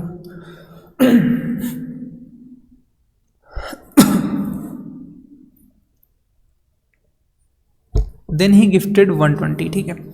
उसके पास बचा कितना? अभी 63 बचा। वो 120 रुपये गिफ्ट कर देता है। ही इज़ लेफ्ट विद 2400, ठीक है। अगर मैं 63 यूनिट लेता हूँ, 63 यूनिट में से 120 घटा देता हूँ तो उसके पास 2400 रुपये बच जाते हैं, ठीक है। तो 63 यूनिट की वैल्यू कितने के बराबर है? हम बोलेंगे 2520 के बराबर है। अभी इसको आराम से डिवाइड कर दो, मुझे ये दिख रहा है 4 बार में चला जाएगा, ठीक है। ये 4 बार में चला जाएगा। 1 यूनिट का मतलब 40 है। पूछा क्या गया है? स्पेंट ऑन ट्रांसपोर्ट, तो 7 यूनिट, 7 यूनिट का मतलब 280 रुपये, ठीक है। इजी था। इसमें 5% दे दिया गया, सिंपल है। जल्दी से करते हैं। एक आदमी के पास निश्चित राशि थी, उसमें से 20% एक वस्तु खरीदने में, ठीक है। 100 थी, 20 को उसने कुछ चीज़ खरीद लिया, बचा 80, ठीक है। 80 का 5% यानी 1/20 यानी 4 उसने ट्रांसपोर्ट पे खर्चा कर दिया, बचा उसके पास 76, ठीक है। 76 यूनिट में से 120 चला गया तो उसके पास 1400 बचते हैं। अगर वो 120 नहीं देता तो उसके पास बचते 1520 रुपये। 1 यूनिट का मतलब यहाँ से 20 है। पूछा क्या गया है, ट्रांसपोर्ट पे कितना खर्चा किया, 4 यूनिट खर्चा किया, तो जो कि 80 के बराबर। ठीक है, इसी तरह क्वेश्चन आगे बढ़ते हैं। Money is doubled in a bank account in 7 years when the interest is compounded annually. अगर ब्याज जो है ठीक है, कोई भी राशि है 1 यूनिट से 2 यूनिट हो जाती है, दुगनी हो जाती है। कितने साल में, हम बोलेंगे 7 साल में, अगर वो चक्रवृद्धि ब्याज पे दी जाती है। ठीक है, तो उसने पूछा है कि 8 टाइम्स कितने साल में हो जाएगी, 1 से 8 गुना वो कब तक हो जाएगी। मुझे एक बात बताओ, 2 से 8 कब बनेगा, जब 2 गुणे 2 गुणे 2 करेंगे। ठीक है, यानी कि 2 की पावर 3 है। तो कंपाउंड इंटरेस्ट में एक चीज़ देखो, टाइम का जितना मल्टीप्लिकेशन उतना जाता है ना, उतनी ही पावर बढ़ती जाती है। तो ये 2 की पावर 3 है, इसका मतलब टाइम का कितना होगा, 3 गुना। जितना टाइम का 3 गुना होता जाएगा, देखो 1 साल में 1 से 2 हो गई, तो अगले 7 साल में क्या होगा, अगले 7 साल में वो 2 से 4 हो जाएगी। ठीक है, और फिर अगले 7 साल में वो 4 से 8 हो जाएगी। तो टोटल टाइम पीरियड कितना लग गया 1 से 8 होने में, 7 7 14 7 21 साल लग गया ना। ठीक है, क्वेश्चन आई समझ गए होगे, कोई दिक्कत परेशानी नहीं होगी। तो इस तरीके के क्वेश्चन आएंगे तो फटाक से कर लोगे। टाइम स्पीड एंड डिस्टेंस पे चलते हैं, लेकिन टाइम स्पीड एंड डिस्टेंस पे चलने से पहले मैं आपको कुछ कॉन्सेप्ट समझा देता हूँ। ठीक है, टाइम स्पीड एंड डिस्टेंस में हम बेसिकली 3 कॉन्सेप्ट्स लेते हैं। हमारे पास एक फॉर्मूला होता है, speed into time is equal to distance, STD। ठीक है, इसमें हमारे बेसिकली 3 कॉन्सेप्ट आते हैं। पहला कॉन्सेप्ट हमारा होता है जब डिस्टेंस सेम होती है। अगर डिस्टेंस सेम है तो मुझे एक बात बताओ, जब यहाँ पे डिस्टेंस सेम होगी तो हमारी स्पीड और टाइम का जो रेशियो होगा वो एक दूसरे का इन्वर्स होगा। ठीक है, अगर मैं बोलूँ टाइम सेम है, अगर टाइम सेम है तो स्पीड और डिस्टेंस का रेशियो डायरेक्टली प्रोपोर्शनल होगा। अब तीसरी चीज़ आती है कि अगर स्पीड सेम है, अब अगर स्पीड सेम है तो क्या होगा, तो टाइम और डिस्टेंस का रेशियो सेम होगा, डायरेक्टली प्रोपोर्शनल होगा। ठीक है, देखो डिस्टेंस सेम है, यूनिट हो गई, तो स्पीड और टाइम क्या होगा, इन्वर्स में चला जाएगा। Speed equal to distance upon time, तो स्पीड और इन्वर्स एक दूसरे के इन्वर्स में हो जाएंगे। ठीक है, टाइम सेम हो गया तो स्पीड और डिस्टेंस, जिसकी स्पीड ज़्यादा उसकी दूरी ज़्यादा। अब अगर स्पीड बराबर है तो जितना ज़्यादा समय लोगे उतनी ज़्यादा दूरी तय करोगे, क्योंकि स्पीड तो उतनी ही है ना। ठीक है, तो ये 3 कॉन्सेप्ट्स होते हैं, इन्हीं को हम यूज़ करते हैं। ठीक है, बाकी आप चाहोगे तो मैं ये भी बता देता हूँ कौन सा कॉन्सेप्ट कहाँ लगता है। टाइम सेम वाला हमारा मीटिंग पॉइंट पे लगता है, जहाँ पे मीटिंग पॉइंट होता है। चोर पुलिस में लगता है हमारा। ठीक है, तो यहाँ पे हमारा लगता है। ठीक है, टाइम सेम वाला कॉन्सेप्ट, बाकी ये वाला या फिर ये वाला यूज़ करते हैं। चलते क्वेश्चन की तरफ। A girl cover 3 equal distance at the speed of 5 kilometre per hour and 10 kilometre per hour and 15 kilometre per hour in a total time of 55 minutes, find the total distance covered by her. देखो speed is equal to क्या होता है, distance upon time होता है। तुम्हें total time दिया गया है, तुम्हें 3 इक्वल डिस्टेंसेस दे दी गई हैं। अब मुझे एक बात बताना, ठीक है, डिस्टेंस क्या है, इक्वल है। जब डिस्टेंस इक्वल होगी तो स्पीड और टाइम का रेशियो क्या होगा, एक दूसरे का अपोजिट होगा। चाहो तो वैसे भी कर सकते हो, नहीं तो सिंपल मेथड से भी चाहो तो कर सकते हो, बट एक उस चीज़ को समझाने के लिए मैं आपको बता रहा हूँ। ठीक है, डिस्टेंस क्या हो गई, सेम हो गई। तो अगर स्पीड 5 है तो टाइम 1/5 का रेशियो में होगा, 1/10 के रेशियो में होगा, 1/15 के रेशियो में होगा। ठीक है, 30 से मल्टीप्लाई कर देते हैं, 5 6 30, 10 3 30, 15 30, 6 3 9 2 11। ठीक है, टाइम का रेशियो ये आ जाएगा। ठीक है, टोटल 11 यूनिट का मतलब 55 है। ठीक है, तो 1 यूनिट का मतलब 5 होगा, तो ये हो जाएगा 30 मिनट। ठीक है, ये 5 है, ये हो जाएगा 15 मिनट और ये हो जाएगा 10 मिनट।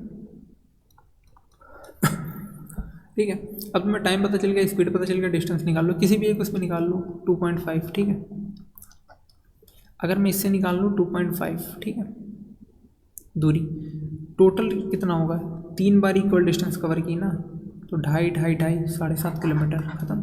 ठीक है, ख़त्म क्वेश्चन। नहीं तो अगर ऐसे करना है तो ऐसे कर लो, डिस्टेंस इज इक्वल टू क्या होता है, स्पीड इनटू टाइम।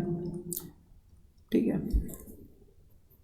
अब तुम यहाँ पे एक चीज़ देखोगे, टाइम तुम्हें नहीं दिया गया तो यहाँ पे तुम एवरेज वाला कॉन्सेप्ट लगाओगे, average speed is equal to total distance upon total time taken. ठीक है, d/5 + d/10 + d/15 upon total time 55 minute. तो वैसे करोगे तो वैसे भी कर सकते हो, नो प्रॉब्लम। ठीक है, बट वो बाद में देखेंगे। But an aeroplane travels the distance between A and B in 30 hours if the speed of the airplane is reduce to इतना।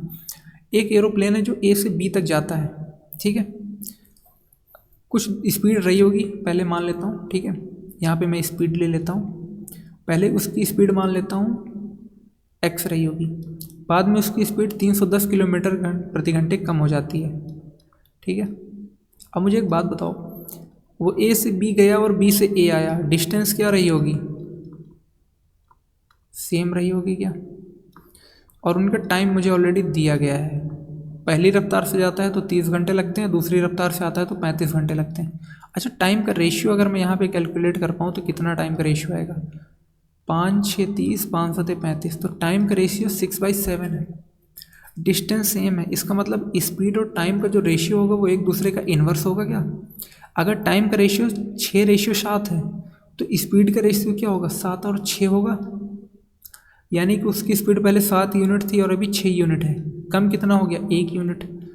और एक्चुअली क्वेश्चन में हमने 310 कम किया, तो अगर 1 यूनिट का मतलब 310 है, यानी कि उसकी ओरिजिनल स्पीड 7 यूनिट है, 7 यूनिट का मतलब 310 × 7, ठीक है, 2170 किलोमीटर पर आवर उसकी ओरिजिनल स्पीड थी। जब वो इतनी रफ्तार से जाता था, जब वो इतनी रफ्तार से जाता था तब उसको 30 घंटे लगते थे, जब वो इतनी रफ्तार से जाता था तब उसको 30 घंटे लगते थे। तो डिस्टेंस इज इक्वल टू क्या हो जाएगा, स्पीड इनटू टाइम। स्पीड कितनी है, 2170, टाइम कितना लगा है, 30 घंटे लगा है। ठीक है, खत्म क्वेश्चन। अब देखो, अगर इसको ऐसे नहीं करना है तो 6 की वैल्यू निकाल लो। 6 का मतलब यहाँ पे कितना हो जाएगा, 0 6 1860। जब वो 1860 की रफ्तार से जाता है तब उसको 35 घंटे लगते हैं, तो 1860 × 35 टोटल डिस्टेंस हो जाएगी। देखो, उसने ए और बी के बीच की दूरी पूछी है, ये नहीं पूछा है कि आया गया कितनी दूरी लगी। आया गया होता तो इस डिस्टेंस का हम ट्वाइस कर देते। एक बार की दूरी इतनी है, ठीक है, एक बार की दूरी बतानी थी, खत्म क्वेश्चन, इजी था। ये सेम उस पर बेस्ड क्वेश्चन है। ठीक है, यहाँ पे ये 885 नहीं 85 है। ठीक है, सही कर लेना। देखो, जब वो 85 घंटे के बजाय 89 घंटे की चाल से गाड़ी चलाता है तो 132 किलोमीटर अधिक दूरी तय करता है। ठीक है, देखो उसने बोला क्या, अगर वो 85 की बजाय 89 की रफ्तार से गाड़ी चलाएगा तो वो 132 किलोमीटर ज़्यादा दूरी तय करेगा। यहाँ पे टाइम सेम है, जब टाइम सेम होगा तो क्या होगा, स्पीड और डिस्टेंस का रेशियो इक्वल होगा। तो अगर ये स्पीड का रेशियो है तो डिस्टेंस का रेशियो भी क्या होगा, 85 और 89 होगा। ज़्यादा कितना है, 4 यूनिट। तो अगर 4 यूनिट का मतलब 132 है तो 1 यूनिट का मतलब कितना होगा, 33 होगा। बताना मुझे, कोई दिक्कत है? कोई दिक्कत नहीं है। अब देखो सिंपली, अब यहाँ से वैल्यू निकालो। पूछा क्या है, जब वो 89 की रफ्तार से जाता है तब कितनी दूरी चलता है, तो 1 यूनिट की वैल्यू 33 किलोमीटर है, तो 89 की वैल्यू कितनी होगी, 89 × 33। करने के कई सारे तरीके हैं, इसको 90 मान लेते हैं, 90 - 1 सॉल्व कर लो। ठीक है, 0 2970, उसमें से 33 माइनस कर दो। ठीक है, 10 में से 3 गया 7, 6 में से 3 गया 3, और 2837 किस ऑप्शन नहीं 2937 किस ऑप्शन पर है, पहले ऑप्शन पर है। ख़त्म हो गया क्या? देखो थोड़ा धीरे बोल रहा हूँ बिकॉज ऑफ एरिया। ठीक है, अगला क्वेश्चन बोल रहा है, लेकिन उससे पहले मैंने खुद को विजुअल कर लिया और तुम्हें मेरी आंखों में नींद दिख रही होगी, ठीक है। कल संडे है, एक्स्ट्रा परेड है मेरी। खैर, अगला क्वेश्चन है, a student goes to school at a speed of इतना kilometre and return at a speed of इतने किलोमीटर। देखो यहाँ पे एक दूसरा कॉन्सेप्ट आता है, ठीक है। उस कॉन्सेप्ट को हम कहाँ पर ऐड करिए, डिस्टेंस सेम होगी और रिटर्निंग वाले क्वेश्चन, मतलब आप कहीं जाते हो और फिर दूसरी स्पीड से लौट करके आते हो तो आपको कुछ टाइम लगता है। इसके दो केसेस बनते हैं, ठीक है। इसका एक जो पहला केस बनता है जिसमें हमें टोटल टाइम दिया गया होता है, ठीक है, कि आप x की स्पीड से जाओगे, y की स्पीड से लौट के आओगे और आपको टोटल टाइम इतना लगता है। तो वहाँ के लिए जो डिस्टेंस का फॉर्मूला होता है ना, a से b तक की जो दूरी होती है वहाँ पे डिस्टेंस का फॉर्मूला होता है s1/s2/s1 plus s2 into total time, ठीक है। ये वाला फॉर्मूला होता है। दूसरा होता है कि आपको डिफरेंस ऑफ टाइम दिया गया होता है, मतलब आप x किलोमीटर की दूरी से स्पीड से जाते हो, y किलोमीटर पर आवर की स्पीड से आते हो, तो आपको इतना समय ज़्यादा लगता है या फिर इतना समय कम लगता है। तो यहाँ पे जो डिस्टेंस होगी a से b तक के बीच की, वो क्या होती है, वो होती है हमारी s1 minus s2 into delta T मतलब चेंज ऑफ टाइम, ठीक है। देखो ये कॉन्सेप्ट आया कहाँ से, ये कॉन्सेप्ट वहीं से आया एवरेज स्पीड से, या फिर मैं ये बोल सकता हूँ डिफरेंस ऑफ रेशियो से आया, ठीक है। बट उसको अभी बताने का टाइम है नहीं, क्योंकि डिस्टेंस सेम होती है तो स्पीड और टाइम का रेशियो क्या होता है, चेंज होता है।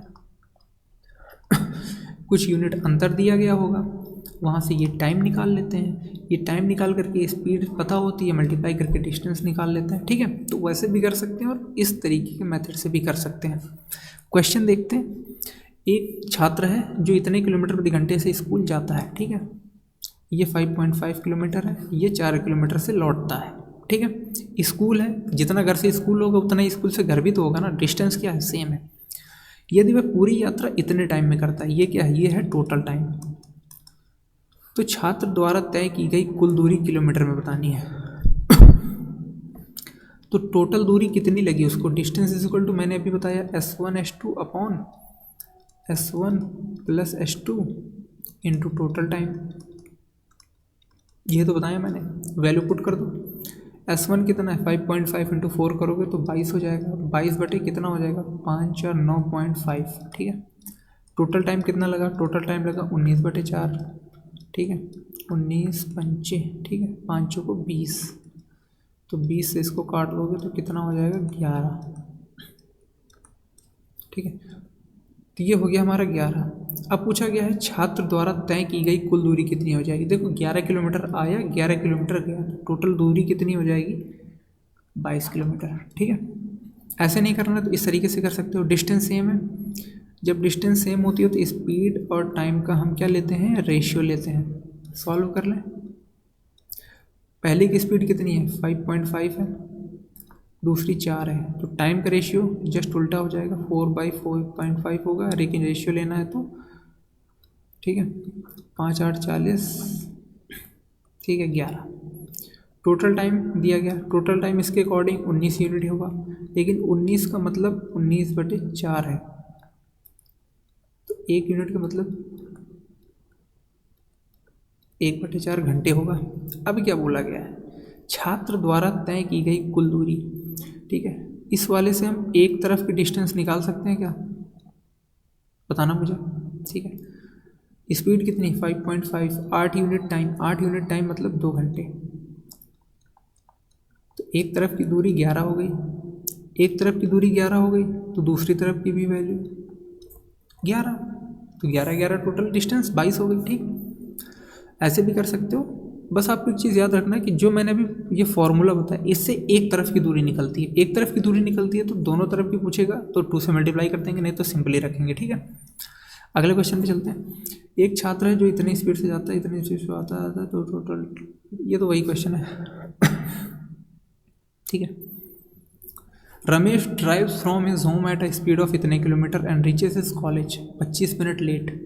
The next day he increases his speed by 10 kilometre, yet he is late by 10 minutes. अब देखो हुआ क्या यहाँ पर, रमेश अपने घर से इतनी 40 की रफ्तार से निकलता है और 25 मिनट लेट पहुंचता है। लेट पहुंचने का मतलब यूजुअल टाइम उसका कुछ रहा होगा, ठीक है। देखो ऐसे क्वेश्चन को मैं यहाँ पे समझा देता हूँ। ये आपका क्या है, यूजुअल टाइम है, बताना एक बारी मुझे, ठीक है। जब आप यूजुअल टाइम से आगे निकल जाओगे तो ये आप लेट में पहुँच जाओगे, और अगर आप यूजुअल टाइम से पहले पहुँचते हो तो वो आप अर्ली में पहुँच जाओगे, जल्दी में पहुँचोगे। उसने क्या बोला, उसने ये बोला है कि वो 25 मिनट लेट पहुंचता है। 25 मिनट लेट पहुंचने का मतलब वो अपने यूजुअल टाइम से 25 मिनट लेट पहुंचा है, मतलब उसको प्लस 25 मिनट ज़्यादा लगे हैं। लेकिन जब वो अपनी स्पीड 10 किलोमीटर बढ़ा देता है तो वो 10 मिनट लेट रह जाता है। अगर 25 यहाँ पे होगा तो 10 यहाँ पर होगा कि नहीं होगा, बताना मुझे एक बात। तो यहाँ पे उनके टाइम का जो अंतर निकलेगा, अंतर कितना होगा, 15 मिनट होगा, ठीक है। ये तो हो गई जो कॉन्सेप्ट वाली बात थी। लेकिन आप किसकी एक ट्रिक ये होती है, अगर उल्टे होते हैं, जैसे एक में बोला कि अर्ली पहुंचा, एक में बोला लेट पहुंचा, तो जब अर्ली और लेट पहुंचेगा ना तो वहाँ पे हम प्लस कर देते हैं। पूछो क्यों, अर्ली यहाँ पहुंचेगा, लेट यहाँ पहुंचेगा, तो पहले वो ज़ीरो पे आएगा, ज़ीरो से फिर जाएगा, यानी कि यहाँ से यहाँ, यहाँ से यहाँ, ज़्यादा हो गया। लेकिन अगर उसने बोल दिया कि अर्ली अर्ली पहुँच गया, अर्ली अर्ली पहुँच गया, यानी कि पहले में भी अर्ली पहुँचा तो दूसरे में भी कुछ अर्ली पहुँचा, तो अर्ली से अर्ली आने में कम हुआ ना, मतलब ज़्यादा नहीं चलना पड़ा, तो सेम सेम होगा तो माइनस करते हैं। वैसे यहाँ पे लेट और लेट है, लेट पहुँचा लेकिन दूसरी स्पीड बढ़ाई फिर भी लेट पहुँचा, तो लेट से लेट आने में माइनस कर देते हैं, ठीक है। ठीक है, ओके। तो ये हो गया हमारा डिफरेंस ऑफ टाइम पे बेस्ड क्वेश्चन, एक तरीके से समझ सकते हो या कुछ भी समझ सकते हो। पहले उसकी स्पीड 40 थी, बाद में उसकी स्पीड 50 हो गई, ठीक है। तो टाइम क्या होगा, डिस्टेंस सेम है, 50/40 यानी कि 5/4।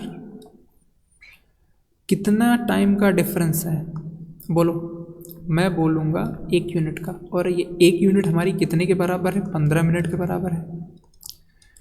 तो 40 की रफ्तार से उसको 5 यूनिट टाइम लगता है। 5 यूनिट का मतलब कितने मिनट लगते हैं, 75 मिनट। 4 यूनिट टाइम, 50 की रफ्तार से उसको 4 यूनिट टाइम यानी कि 60 मिनट लगते हैं। 60 मिनट मतलब 1 घंटा, तो 1 घंटे में वो 50 किलोमीटर चलता है, यानी कि दूरी कितनी कवर की उसने, 50 किलोमीटर की।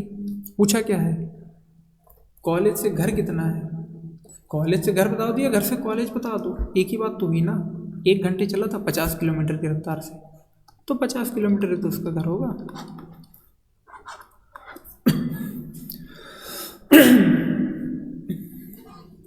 ठीक है, आई होप आपको क्वेश्चन समझ में आ गया होगा। ये अगले हमारे डिस्काउंट से रिलेटेड क्वेश्चन है, इनको हम अगली वीडियो में कवर करेंगे। लेकिन देखो सक्सेसिव डिस्काउंट है, यानी कि कमी हो रही होगी, आप कैलकुलेट कर सकते हो, ठीक है। चाहो तो मैं एक क्वेश्चन बता देता हूँ, बाकी दूसरा क्वेश्चन आप होमवर्क के लिए कर लेना। देखो सक्सेसिव डिस्काउंट है, यानी कि पहले 10% कम किया, फिर से उसने उसका 15% कम कर दिया, तो एक में -10 हुआ, दूसरे में -15 हुआ, माइनस माइनस प्लस, प्लस 150/100 कितना हो गया 1.5, -25, ठीक है। -25 में 1.5 जुड़ गया, यानी कि कितना 23.5% का डिस्काउंट ओवरऑल मिला, ठीक है। तो पहले वाले पे उसको 23.5% का डिस्काउंट मिला, ठीक है। अब आप मार्केट जाते हो तो आपको इस तरीके के क्वेश्चन बहुत देखने को मिलते हैं, बाय 1 गेट 1 फ्री, ठीक है। आप देखते हो कि लिखा रहता होगा ना, बाय 1 गेट 1 फ्री। देखो इसमें क्या होता है, इसमें जो डिस्काउंट का फॉर्मूला होता है बहुत ही सिंपल होता है। जितना आपको फ्री मिल रहा है और जितना आप टोटल यूनिट ले रहे हो वही आपका डिस्काउंट परसेंटेज होता है। मतलब फ्री आपको कितना मिला, 1 मिला, टोटल कितना हो गया, 1 और 1 मिला करके 2 हो गया, ठीक है। तो अगर बाय 1 गेट 1 है, इसका मतलब वहाँ पर आपको 50% का डिस्काउंट मिला था।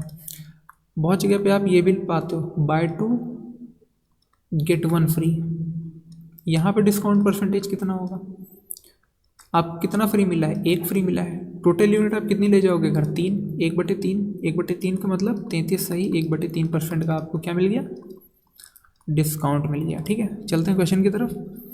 बाय 5 गेट 2 फ्री, इसका मतलब 2 यूनिट फ्री मिली हैं 7 यूनिट पर, इंटू 100% कैलकुलेट कर दो कितना हो जाएगा, 28.56%, ठीक है। तो किस में आपको मैक्सिमम डिस्काउंट मिल रहा है बताओ? जाहिर सी बात है दूसरे वाले पे मिल रहा है, बी वाले पे। ठीक है, खत्म। ठीक है, तो आई होप क्वेश्चन आप समझ के हो गए। ठीक है, सेम क्वेश्चन ये है, इसको भी आप आसानी से कर सकते हो।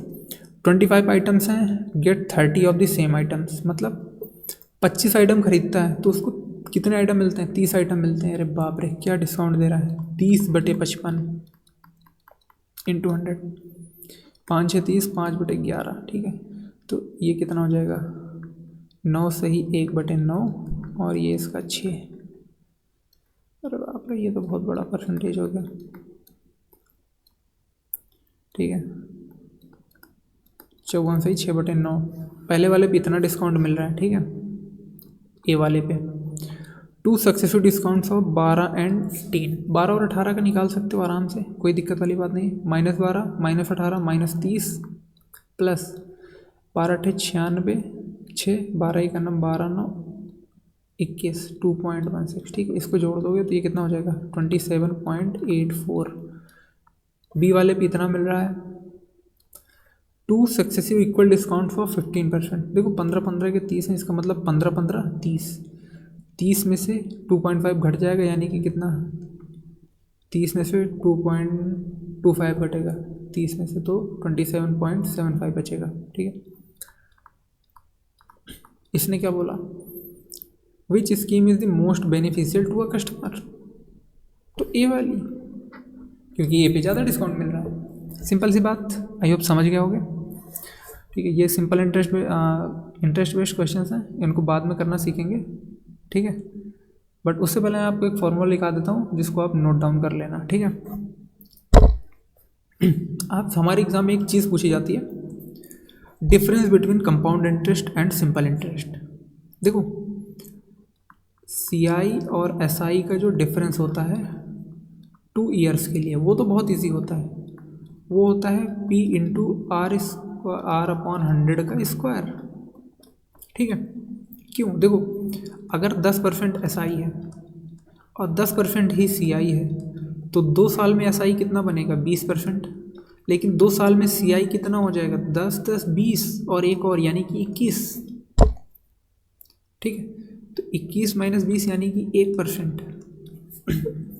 ठीक है, तो हम ये बोल सकते हैं कि R² जो होता है वो हमारा टोटल डिफरेंस होता है। ठीक है, आई होप समझ गए होगे। तो यहाँ से आप इसको देख सकते हो।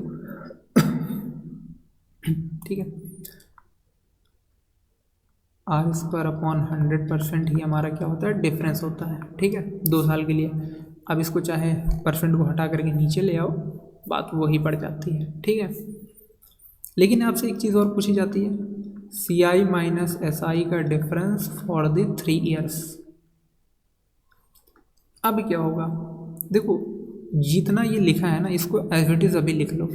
ठीक है, ये उतना ही होता है, P R/100 का whole of square into 300 plus R/100।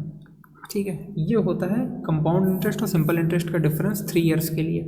ठीक है, देखो ये वाला तो समझ गए होगे ना, R% कहाँ से आया। ठीक है, 15% अगर मैं मान लेता हूँ, तो 15% के लिए CI और SI का डिफरेंस क्या होगा? SI 2 साल है। ठीक है, तो SI बनेगा 30%, लेकिन CI कितना बन जाएगा? 15 15 30 2 32.25। ठीक है, डिफरेंस कितने का आया? मैंने बोला 2.25 का परसेंट का डिफरेंस आया। तो मैं क्या बोल सकता हूँ? R² 100% का डिफरेंस होता है। ठीक है, अगर इतने का डिफरेंस होता है तो जब अमाउंट निकालेंगे तो P से मल्टीप्लाई कर देंगे। ठीक है, समझ गए मेरी बात को? 3 साल के लिए ये होता है, लेकिन इसके अलावा भी एक और कॉन्सेप्ट होता है। ठीक है, वो ट्रिक है, समझ लो एक तरीके से। ठीक है, वो ट्रिक ये है, स्लाइड है मेरे पास कोई क्या? ठीक है, D/P, आई डोंट नो तुम्हें दिख रहा है या नहीं दिख रहा है। ठीक है, D/P = होता है हमारा 3x + 1/x³। हे भगवान, दिख भी नहीं रहा होगा। ठीक है, मैं बोल रहा हूँ कि D by P for 3 years, ठीक है, फॉर 3 ईयर्स डिफरेंस बिटवीन, यानी कि 3 साल के लिए अंतर कंपाउंड इंटरेस्ट और सिंपल इंटरेस्ट के बीच का, 3 साल के लिए जो अंतर होगा, डी मतलब डिफरेंस, डिफरेंस मतलब अंतर, प्रिंसिपल मतलब मूलधन, वो इक्वल होगा हमारा 3x + 1 अपॉन एक्स क्यूब के। यहाँ पर जो x होगा ना वो फ्रैक्शनल यूनिट होगी, जो x होगा हमारा वो फ्रैक्शनल यूनिट होगी ऑफ रेट का उल्टा, ठीक है। जैसे रेट ऑफ इंटरेस्ट हमारा है 20%, तो 20% का मतलब क्या है 1/5। ये जो 5 है ना, 1/5 का उल्टा क्या होगा 5, ठीक है, 1/5 का उल्टा 5, ठीक है, समझ गए मेरी बात। ये 5 हमारा x होगा, ठीक है, यहाँ पे रखो 5 नहीं 15 1 16, 16 यूनिट डिफरेंस होगा और 125 यूनिट के बराबर प्रिंसिपल होगा। तो प्रिंसिपल की बराबर वैल्यू रख देंगे तो 1 यूनिट की वैल्यू आ जाएगी, फिर वहाँ से डिफरेंस निकाल लेंगे, ठीक है। क्वेश्चन है क्या, देख लो, ठीक है। ये तो 2 साल के लिए है, 3 साल के लिए किधर गया क्वेश्चन, ठीक है। ऐसे क्वेश्चन नहीं ऐड किया गया मैंने, ठीक है, चलो ठीक है। देखो ये वाला क्वेश्चन है बट इसको तुम शायद समझ ना पाओ, ठीक है। इसी क्वेश्चन को ले लेते हैं, ठीक है। जैसे ये क्वेश्चन बोला find the difference between the simple interest and the compound interest payable annually on a sum of इतना फॉर 3 ईयर्स। डिफरेंस बताना है 3 साल के लिए। 3 साल के लिए मैंने बताया CI माइनस SI का जो डिफरेंस होता है वो कितने के बराबर होता है, PR/100 का whole of square into 300 + R/100, ठीक है। P की वैल्यू कितनी है 6500, R² मतलब 49/100 गुणे 100 गुणे 307/100, ये 2 जीरो से ये 2 जीरो कट जाएगा, 5 से काट दिया 13 बारी, ये हो गया 20, ठीक है। मल्टीप्लाई कर लेता हूँ इसको मैं, पहले मैं इसको मल्टीप्लाई कर देता हूँ, 13 से 91 और 13 से 39, ठीक है, इंटू 49/2000। देखो इसको मुझे मल्टीप्लाई करना थोड़ा सा आसान लग रहा है, क्यों, क्योंकि 49 को मैं एक चीज़ मान सकता हूँ 50 - 1, ठीक है, 0 5 5, ठीक है, 5 4 9 4, ठीक। इसमें से मैं 3991 घटा देता हूँ, 9 14 में से 9 गया 5, ठीक है, यहाँ पे 14 में से 9 गया 5, 8 में से 3 गया 5, 19, ठीक है। इतना आ गया,